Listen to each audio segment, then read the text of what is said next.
Hello guys, so today I've decided to make a video on how to change a crankshaft position sensor on Opel Astra H '06 model.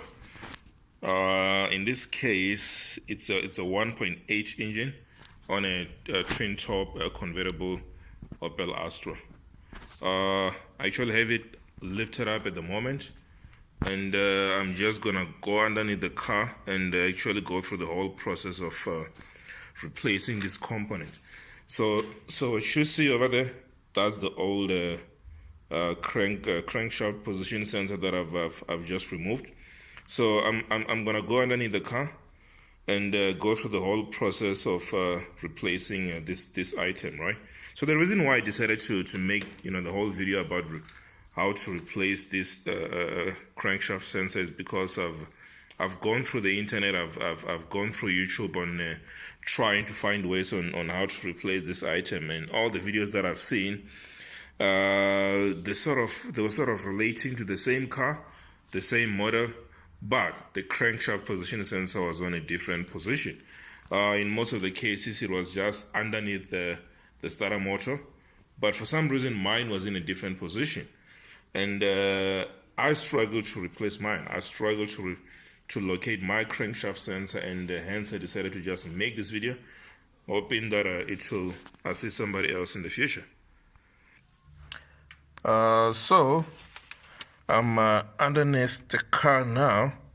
I'm basically gonna try to see if I can show you guys where the crankshaft sensor is located. So if you can see, right above me, there's an oil sump, right? And right next to it, there's an exhaust pipe. So your crankshaft sensor is actually located somewhere above your oil sump, just behind the starter motor. So I'll put on some light just so you guys can see what I'm looking at as well. So what you're looking at there, it's a starter motor. In this case, I'd already disconnected all the cables, and I'd already disconnected the starter motor itself because I obviously had to replace the sensor. But if you had to replace it from the start, so the only thing that you'll have to do will be to remove the starter motor from its position.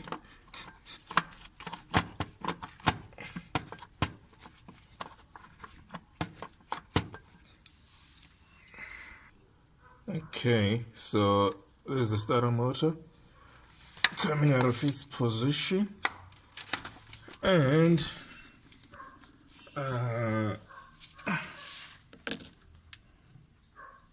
just hold on, let me switch on the light from this one. So then just behind the starter motor, that's where you'll find the crankshaft sensor, right? So the sensor itself, it's actually connected to the gearbox. So that small hole that you see over there, it gives you access to connectivity to your gearbox, basically.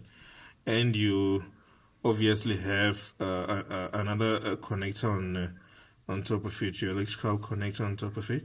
So in order to unclip that connector over there, you're gonna need some sort of a small flat screwdriver. You're gonna need a small screwdriver to unclip that connector over there, right?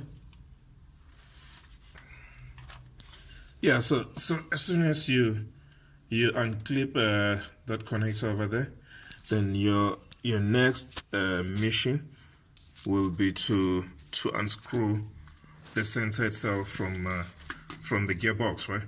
So that's where it gets a bit tricky, because from where I'm sitting at the bottom of underneath the car, I don't have much visibility over the sensor itself.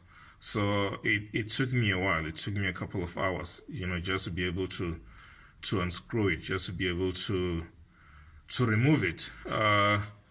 It needed an Allen key But the challenge there was I didn't want to use a standard Allen key because I was worried that it was gonna fall inside the gearbox.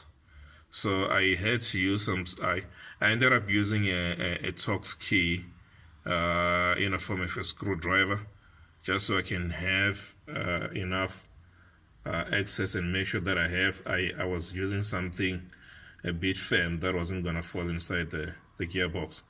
So I couldn't see much when I was disconnecting the sensor from the gearbox. I basically had to use my fingers to feel exactly how this thing was connected to the gearbox. So you're gonna have to be very good with your fingers if you're gonna follow the same process. If you're gonna follow the same approach that I use, you're gonna have to be very good with your fingers in order to locate where that sensor is connected onto the gearbox. I used I think I used a 4mm Allen key, and then I think eventually I ended up using a T20 Torx key to remove the original one. But the one that's on the system now, I actually use Torx T25 key to put it back on. So depending on what you have, depending on the size of that small screw on your on your sensor, you might have to either use Torx T20 or T25, either one of those. And yeah, as soon as you've done that, then you're good to go. And then obviously you just have to put everything back on.